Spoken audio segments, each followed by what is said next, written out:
देखो राधा नाम तो वृंदावन में व्याप्त है और हमारे रस ग्रंथों में व्याप्त है। अगर गुरु के वचनों में विश्वास हो तो बिना नाम के भी कल्याण हो जाता है, ऐसे साधारण बोल देने पर। एक सीधा साधा गांव का भगत कभी कथा नहीं सुनता था, गाय चराता था गांव की। तो एक दिन और गोपाल जो गाय चराने वाले थे उन्होंने कहा, यार कभी तो कथा सुन लो, रात दिन पशुओं के पीछे घूमते हो, पशु बुद्धि, कभी तो कथा सुन लो। तो एक दिन सोचा दोपहर के भोजन गांव में पाएंगे जाके अपने घर में, और कथा हो रही वहीं से निकल लेंगे, जो सुन लेंगे तो सुन लेंगे। खड़े खड़े वहां चर्चा चल रही थी, जिसने मनुष्य जन्म लेकर के गुरु मंत्र नहीं लिया और नाम जब भगवान का नहीं किया, उसका जीवन मुर्दा, व्यर्थ जीवन।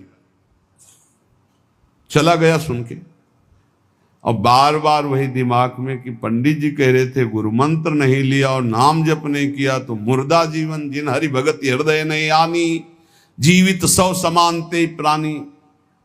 दूसरे दिन फिर गया, कहा पंडित जी आपने कल कथा में कहा था गुरु मंत्र ले लेना चाहिए, नहीं तो जीवन मुर्दा हो जाता है, बेकार जीवन रहता है। तो देव गुरु मंत्र आप, और तो हम किसी को जानते नहीं। देखा फटा पुराना कपड़ा, डंडा लिए एक चरवाहा। उनका ऐसे थोड़ी कि तुरंत गुरु मंत्र दे दिया जाता है, आखिरी दिन कथा के मिलना फिर दे देंगे, टाल दिया। अब वो आखिरी दिन कथा के तो दिन चढ़ावा चढ़ रहा था, तो पंडित जी ने कहा जब चलें तब ले लेना गुरु मंत्र, टाल दिया।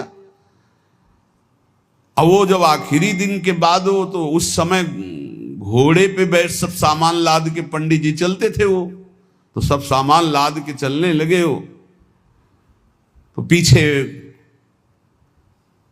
पंडित जी आप जो कह रहे थे कि गुरु मंत्र देंगे, आप गुरु मंत्र दे दीजिए। पंडित जी रबड़ी पवाई गई थी, घोड़े से उतरे, घोड़ा एक भगत के यहाँ खड़ा किया और लोटा लिया और भागे, क्योंकि सोच लगी थी। अब वो भगत किसान आदमी, गांव का गंवार आदमी पीछे लगे, पंडित जी अरे गुरु मंत्र दे दो, कितने दिन से टहला रहे हो आप। अरे उनका यार मतलब सोच का पैसा, तू गुरु मंत्र की बात कर।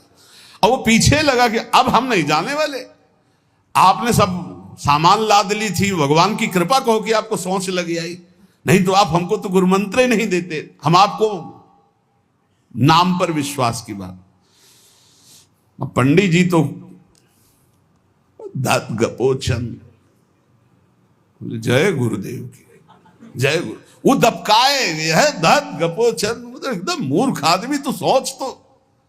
वो प्रणाम कर लिया, जय गुरुदेव, धत गपोचन धत गपोचन। जपना न राधा न कृष्ण न राम न हरि।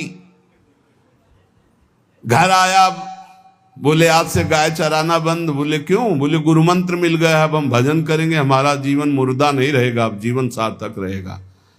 और मेहनत करने वाला आदमी, गाय चराने वाला आदमी, अब शुरू हो गया बैठ के धत गपोचन धत गपोचन। अब इसमें न कोई भगवान नाम है, न कोई मंत्र है, न प्रणव है, न नमो नमः, कुछ नहीं।